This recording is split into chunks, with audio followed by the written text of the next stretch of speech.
नमस्कार दोस्तों, स्वागत है आपका जितेंद्र मधु राठी चैनल पर। आशा करते हैं आप सभी अच्छे होंगे। हर हर महादेव। दोस्तों, आज हम बात करेंगे, बहुत से हमारे दोस्तों के मन में एक बात चलती है कि मैंने कभी किसी के साथ बुरा नहीं किया, कभी किसी को धोखा नहीं दिया, हमेशा दान धर्म किए हैं, उसके बावजूद भी हमें इतनी तकलीफ़ क्यों मिलती है। और जो इंसान पूजा पाठ नहीं करता, दान धर्म नहीं करता, वो हमेशा खुश क्यों रहता है, और हम जैसों के हिस्से में ही क्यों तकलीफ़ आई है। तो दोस्तों, आज की हमारी कहानी इसी बात पे है कि हमारे साथ ही बुरा क्यों होता है। तो दोस्तों, कहानी अच्छी लगे तो चैनल को सब्सक्राइब करना ना भूलें, बेल आइकन के साथ सब्सक्राइब करना, ताकि आने वाली हर कहानी आप तक बड़ी आसानी से पहुंच सके। हर हर महादेव। दोस्तों, आइए हम शुरू करते हैं अपनी कहानी। एक बार की बात है, एक लड़की की शादी हो रही होती है। लड़का बहुत ही अमीर घराने का लड़का रहता है। बहुत धूमधाम से शादी हो रही होती है। सब नाचने कूदने में लगे हुए थे। शादी का माहौल था और सब ही नाच कूद रहे थे। लड़के के पिताजी के पास एक बैग था जिसमें अच्छी खासी रकम और सोने चांदी के जेवरात थे। लड़के के पिताजी एक कुर्सी पर उस बैग को रख देते हैं और वो भी शादी में घुल मिल जाते हैं और बैग से नज़र हट जाती है। अचानक उस बैग पर एक चोर की नज़र पड़ती है। वो उस बैग को लेके वहाँ से भाग जाता है। जब वह चोर वहाँ से उस बैग को लेकर निकल जाता है तो अचानक इत्तफाकन वहाँ पर एक शरीफ लड़का, जो शरीफ लड़का था, दान धर्म करने वाला था, वो वहाँ पे आके खड़ा हो जाता है और वो भी उस शादी को देखने लगता है। बहुत नाच कूद हो रहा था, बहुत ही रोमांचक शादी थी। अच्छे पैसे वालों की शादी होती है, आप लोगों को पता है। तो वहाँ पे आके खड़ा हो जाता है। अब कुछ देर के बाद जैसे ही उस पिताजी को, लड़के के पिताजी को याद आता है कि मेरा बैग तो कुर्सी पे रखा है। अब वो कुर्सी की तरफ नज़र डालता है तो देखता है वहाँ पर बैग नहीं है। बैग नहीं है तो वो अपने किसी खास को, एक दो को बुलाता है कि यहाँ पे बैग रखा था, बैग कहाँ चला गया। अब बैग तो वहाँ है नहीं, वहाँ से चोर लेके भाग चुका होता है। लेकिन अब उस कुर्सी के पास वो शरीफ लड़का खड़ा हुआ था। अब उन सब ने उस शरीफ लड़के को पकड़ लिया और उससे कहने लगे, बताओ वो बैग कहाँ है। अब वो लड़के को खुद ही नहीं पता तो वो क्या बताएगा। अब उस लड़के से वे ज़ोर ज़बरदस्ती करके पूछते हैं। एक दो भीड़ में से निकल के आता है जो उस लड़के को मारता भी है और बोलता है, बता बैग कहाँ है। एक दो को मारते हुए देखते हुए तो उसको बहुत लोग मारने लगते हैं और सब पूछने लगते हैं, बता बैग कहाँ है। अब वो शरीफ लड़का बेवजह ही पिटता रहा और बार बार कहता रहा, मुझे नहीं पता बैग कहाँ है, मैंने बैग नहीं लिया, तो प्लीज़ मुझे जाने दो, मेरा इसमें कोई कसूर नहीं। लेकिन कोई भी उसकी बात नहीं सुन रहा था, उसको मारते ही जा रहे थे। अब वो लड़का वहाँ से कैसे न कैसे छूटकर वहाँ से भागने लगता है। वहाँ से भागते भागते उसकी नज़र उस लड़के पर पड़ती है, उस चोर पर, जो वहाँ से बैग लेकर निकल चुका होता है। अब वह चोर अपने किसी दूसरे दोस्त से बातें कर रहा होता है कि आज तो बहुत माल मिल चुका है। अच्छे पैसे वालों की शादी थी, यानी कि बहुत ही अमीर घराने की शादी थी, वहाँ से बैग लेकर भागा है। और वह शरीफ लड़का था जो पीछे मुड़ के देखता है, वह भीड़ उसके पीछे भाग रही होती है और वह फिर भागने लगता है। तो अचानक सामने से गाड़ी आती है और गाड़ी से टकरा जाता है।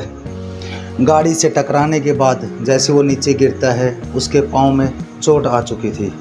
फिर भी वह लंगड़ाता वहाँ से निकल जाता है।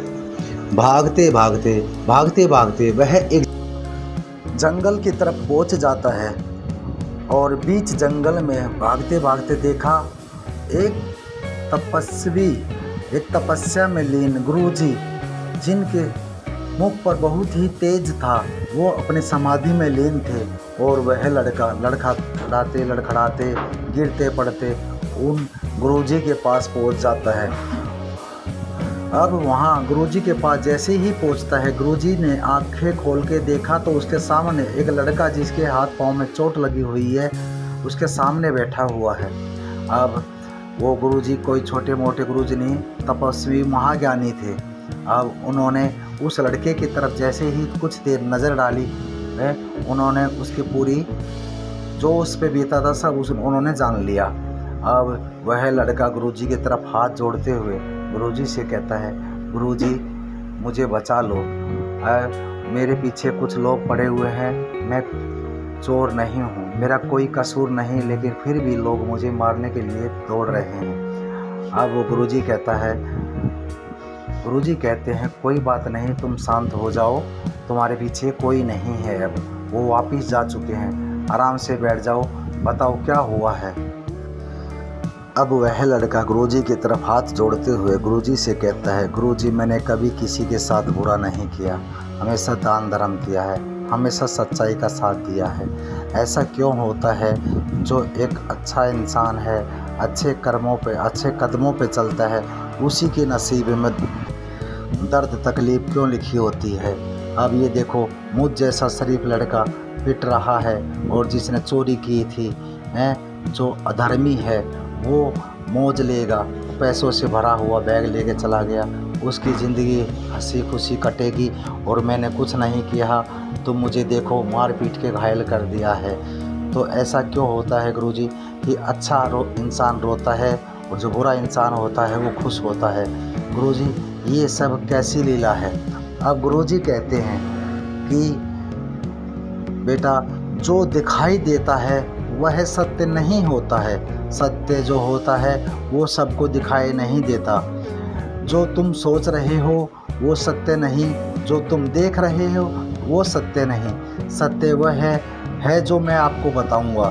तो बेटा ये कभी नहीं ऐसा नहीं होता है कि जो गलत कदम उठाता है, जो दुष्कर्मी होता है, वह अच्छे दिन उसी की ज़िंदगी में आते हैं और जो एक नेक दिल इंसान होता है उसकी ज़िंदगी में बुरे दिन आते हैं। ऐसा कुछ नहीं है। तो बेटा मैं तुम्हें आज एक बात बताता हूँ। अब लड़का कहता है, हाँ गुरुजी बोलो, मैं भी यह जानना चाहता हूँ। तो गुरुजी कहते हैं, तो बेटा सुन, सच्चाई यह है कि जो लड़का वो एक बैग लेके भागा था और जिसके घर में शादी हो रही थी, कितना बड़ा परिवार था। अब वह लड़का कहता है जिसके घर में शादी हो रही है, बहुत ही बड़ा परिवार है, बहुत अमीर इंसान के घर में शादी हो रही थी। तो गुरुजी कहते हैं अगर वह चोर वो बैग लेके नहीं भागता, वो चोरी नहीं करता, तो कुछ ही समय के बाद उस चोर के नसीब में एक राजयोग लिखा हुआ था। उसके पास इतनी धन दौलत आने वाली थी कि किसी के पास इतनी धन दौलत नहीं थी, लेकिन उसने गलत कर्म करने के वजह से अपनी किस्मत को ही बदल डाला। जो राजयोग उसने अपनी किस्मत में लिखा था उसको मिटा डाला। और बात रही तुम्हारी, तो जब तुम टकरा, आज तुम्हारी मौत निश्चित थी, तुम्हारी आज जीवन लीला समाप्त होना यह तय था, लेकिन तुम्हारे अच्छे कर्मों की वजह से तुम उस गाड़ी से टकराए और एक हल्की फुल्की चोट लेके आज बैठे हो। जो चोट आज नहीं तो कल ख़त्म हो जाएगी, लेकिन ये भी सत्य है कि तुम्हारे अच्छे कर्मों की वजह से तुम्हें जीवन दान मिला है, क्योंकि तुमने किसी के साथ बुरा नहीं किया, अच्छे काम किए हैं, धर्म पुण्य के काम करते रहे हो। तो उस लड़के को उसकी करनी का फल मिल रहा है कि जिसके में राजयोग लिखा था नसीब में, अब वो दर दर की ठोकरें खाएगा, आज नहीं तो कल वो इसकी सज़ा पाएगा। और तुम्हारे नसीब में तुमने अच्छे कर्म किए हैं तो तुम्हारी जीवन लीला समाप्त होने वाली थी, लेकिन अब वह समाप्त नहीं हुई, जो एक छोटी सी चोट में बदल गई। तो अब तुम बताओ कि जो तुम देख रहे हो और जो सच्चाई है वह एक है क्या? जिसने जैसे कर्म किए हैं उसको वैसा ही मिलेगा, आज नहीं कल। लेकिन हर इंसान की देखने की नज़र अलग अलग होती है, जो वो सोचते हैं वह हकीकत नहीं होती है।